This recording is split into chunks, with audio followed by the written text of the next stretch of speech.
Hey guys, today I'm going to tell you how to connect Bluetooth devices to Vivo Y29.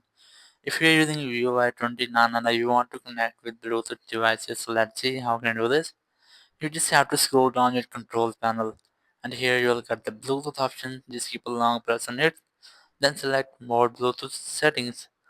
And here first you must have to enable this, and after enabling that, here's the available device. You just have to tap on search for devices and it will search for nearby Bluetooth devices. But if you won't get the settings here, you must have to open your phone settings. In settings, just look for Bluetooth, open it, and here you will get all the Bluetooth settings. You just have to look for the device for which you want to connect. Just tap on it, and after that you can easily connect with any Bluetooth device.